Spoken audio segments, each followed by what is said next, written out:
Hey all, boardgamerants, where you'll find everything sold to tabletop gaming and more. And today we're going to take a look at Tawantinsuyu, David Turczi, designed by David Turczi, the legendary solo designer himself. Take a little look at the game and I'll tell you what I think about it on the other side.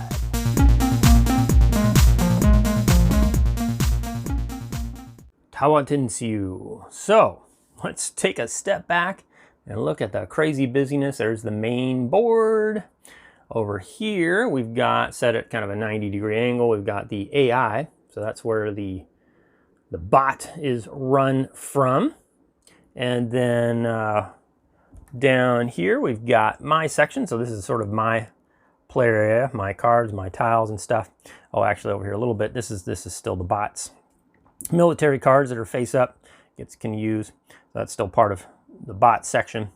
And then down below the board here, I sort of have the inventory where as we take actions, we can get buildings here. You can get little tapestry things there.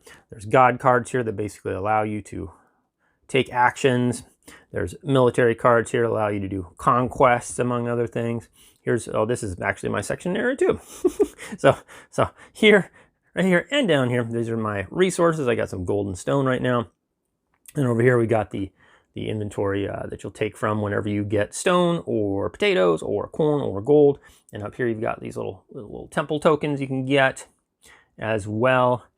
And then the crazy board. So yeah, there's no way I'm going to go over all the stuff here. I'm almost near the end of the game right now. So it's a pretty tight game. And the game scored in 3 festivals. So there's 3 scoring phases, which is very similar to like Teotihuacan, to Kenyu. You know, there's these games that this has been compared to, and appropriately so. You know, you're going up a temple track, and you know it's got sort of that theme to it. And so if you played those games, then this has a familiar vibe to it, but it does play quite differently, and it's really based off this thing right here, which is its own, whatever it is, pyramid-y thing, but there's no dynamic, 3D change to it like Teotihuacan or anything like that. But whew, man, where to start here? Okay, so you're going to take a turn, and then the AI goes, and back and forth you go, and then something's going to trigger a festival scoring. You're going to do a scoring thing, and then you'll reset some stuff. You'll do it again, and then you'll do it again. At the end of the 3rd festival, there's a final scoring, and then you see who won. And right now, for instance, I've already gone through 2 festivals. Once this guy's gone, been selected, then it's going to be a 3rd festival and final scoring. The game's going to be over. So we're almost near the end game, and we're pretty tight here. The AI's got 79, I've got 81. So, and that's why there's all these guys placed out here. So there's 2 things you can do on your turn. There's secondary actions, and you can take 2 different ones, or you can place a worker. So the placing the worker is sort of the main crux of the game, and that's how you get these little meeples out. Once you have them in your supply, and I have my little supply, of stuff over here, and I've got the AI's little supply of stuff over here, and his worker available to him. But when you place a worker, there's going to be a cost associated with it. First you have to play a god card that has a symbol on it, and then you can place that worker on a symbol that looks like that. So here or here. So the symbols on the board here, there's 6 different symbols, I think. Then don't do anything themselves except for denote where you can place a worker at. Then it's the stuff around them that are the actions you can actually take. So if I place this guy, here, because I played, say, this god card, there's a cost associated with me placing it down here. There's 3 different levels of this pyramid thing. The further away from the top, the more expensive it is typically to play. And also, too, you have to look, this is my worshipper, the sort of 5 different areas. It's cheapest for me to place a worker in this area, and then it's more expensive for me to place it in this area. It's the most expensive for me to place here or here, and then again, 1 space away from this, it's a little bit more expensive than this is the cheapest area for me to place workers because my worshiper is, I don't know, overseeing this area? I don't know. Anyway, so there's a cost to placing the worker, and you usually pay potatoes or corn or whatever. And there's discounts when there's stairs that have been built. Then you have to activate that area. And so depending on if there's any other colors that are next to it, you get to take extra actions. You have to do the actions next to, on the same level and next to the worker you place. So I could get 2 corn, 2 stone, build a building. But if I had been able to place this, well, I was going to say, if I placed it here, I'd have the same thing. This is not adjacent because it's up 1 level. But if I placed it here, let's say, now I would get 2 actions. So wherever this guy is at, I could get 3 potatoes and a military card. Or I could build a building and get a military card. You can only take the actions that are adjacent to it on the same little level. So, and the actions you can take are more powerful as you work your way down the pyramid. Up here it's usually pretty basic stuff, mostly gathering resources up above. But as you get to go down, you get to take stronger and stronger actions. So that's one main thing you can do on your turn. The other is taking 2 different secondary actions.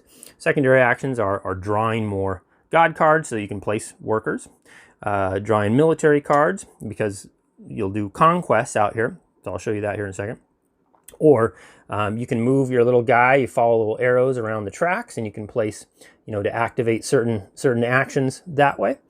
And so those are kind of the secondary actions. You're either placing a worker, or you take secondary actions to kind of refill your hand or do some other stuff there.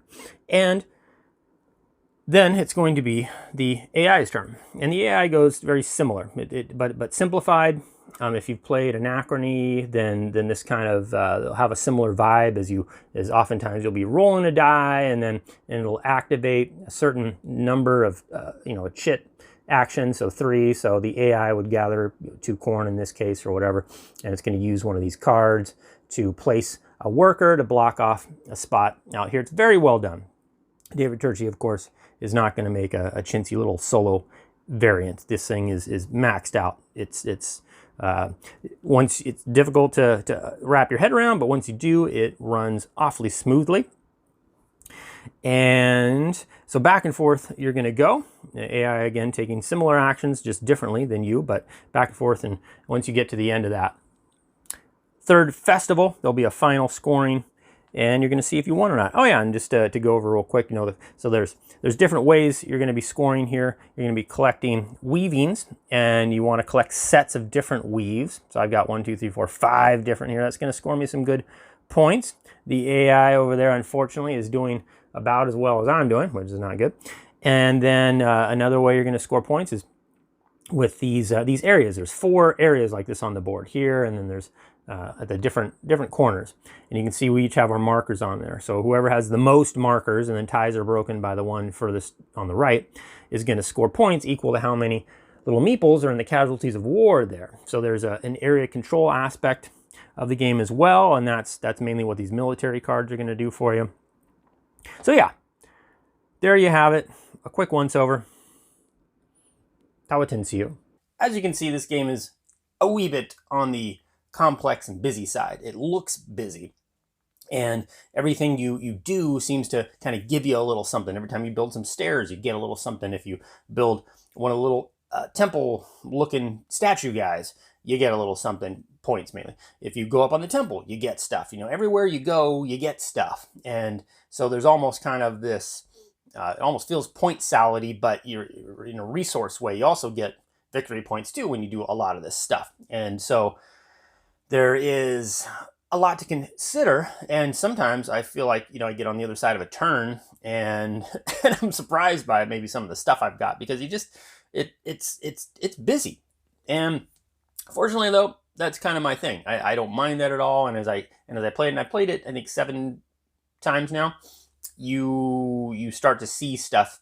Things are starting to materialize a little easier. Like, okay, dang it, I really need some potatoes because I want to whatever. How am I going to get those before, say, the AI takes its turn and does a conquest? I need to be able to activate my military cards, and I can see it coming. Stuff. It takes a little while to sink it. But getting right into it here, The setup is, when you set this game up, it's going to take a good 15 minutes, get it out of the box and get stuff in their spots. After that, though, game to game, under 10 minutes. It sets up a reset surprisingly quickly for all of its complexity there. Lots of table space. So this ain't gonna fit on your normal 3x3 coffee table. You're gonna need a dining room table for this to be able to comfortably get everything where it needs to go and not feel like you're breaking your back stretching over a table trying to reach stuff. So anyway, fair amount of table space, be warned on that. Length of play, once you get it, once you really get this down, it's solid hour, maybe a little bit more, but the first 1 or 2 plays are going to be, it might be a little longer as you sink your teeth into it and get an idea of really what's going on. It's going to take a little bit. It reminds me a little bit of Teotihuacan in that fashion. That game, really, I'd never experienced a game like Teotihuacan at the time, and it took 4 or 5 games to really get that sense. But this one, once you get a game like that under your belt, and even some of the other ones like Tekenyu, or this sort of follows, this feels similar. So it wasn't totally catch me off guard. Components for the value, I got this game at a pretty good rate. I waited until it'd been out for a little bit, and then I waited for a good sale. So I don't even know what it retails for, but for what I got it, which was $30 or something like that, 30 something bucks. Yeah, absolutely well worth it. I mean, yeah, there you get all the stuff. The board, when I lay it out, it doesn't kind of sit level. I don't know why that is, but maybe that was the only thing I really noticed that was just a little weird. But other than that, all this stuff seemed very well for the value. The value was there, and yeah, this is a Euro, so theme, forget about it. But it falls in line with all the other games like the Mayan calendar, and as I mentioned, Teotihuacan or Tekenyu, or it's sort of in that theme of games, but it's a Euro game, so it's just kind of in there for a little flavor. The rulebook. Now, the rulebook was not. I did not like it very well. It was a lot of. I ended up reading it about 3 times, and then I noticed there was the things weren't jiving. The rule book and the player aids were not the stuff was off, and then I found out that stuff was missing. Like when the solo AI, which is called Axamama or however Axo, or I always call it solo AI. But when it takes like a certain action, like the conquest action, it doesn't say anything. You're supposed to take a guy from the village, one of the meeples, which is a timer. When you take things off of that village, it tracks you down closer and closer to a festival and the end of game and all that stuff. But it said nothing about it in the rule book. It said nothing about it on the player aid. And so when it takes that action, do you do it? Anyway, you're going to need to look into the FAQ on this one. Go on Board Game Geek and kind of see where the errata is, and and then just also too, like tiebreakers for when it takes the conquest action was a mess, basically, for the AI. And I don't even know still if I'm doing it quite right. So, and it just seems weird too, the tiebreakers where it suggests you put it for the AI. It's like, that doesn't make any sense, but whatever. So there's there's some stuff there. The rules I felt were quite lacking in this one. And until you go in and get yourself some FAQ, you're likely going to be playing it wrong. So be sure to check that out. It's too bad that you do, but you got it. And mechanics, though, that is where this game hits me in a good spot, because I like the crunchy decisions you got. And there's 2 ways you can go. You take your secondary actions, which give you basically, you can do 2 different things on your turn, and it's usually sort of a filler, trying to get more god cards so you can place more of your meeples out on the board, or trying to get some military cards, or it's fun too. You scoot your little worshiper around, and you take those little individual actions when the time is right.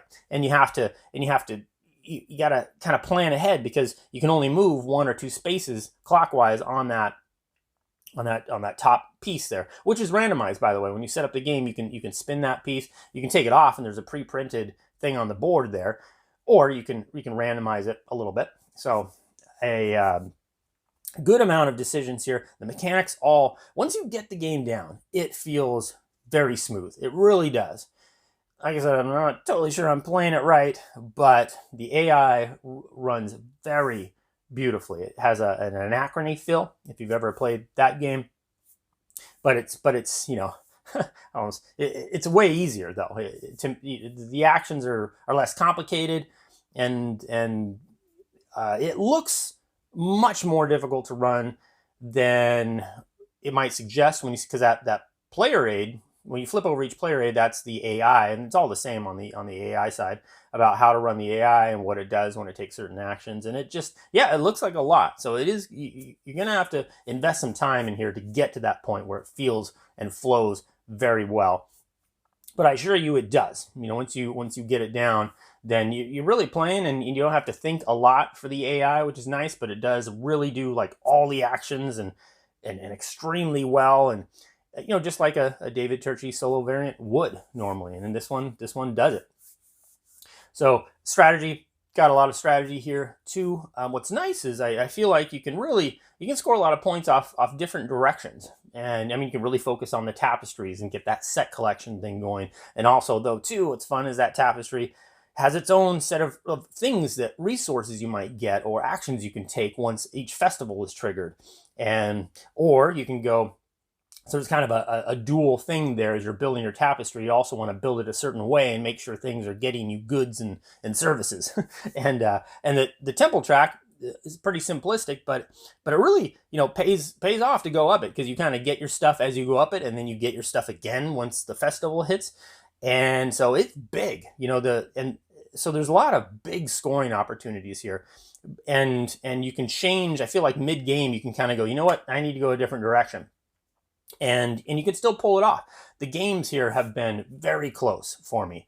I think the last one I won was by 4 points, and the last one I lost was by 3 points. And that's awesome. One of the things this game does too, as you're playing it, is the AI it's tit for tat.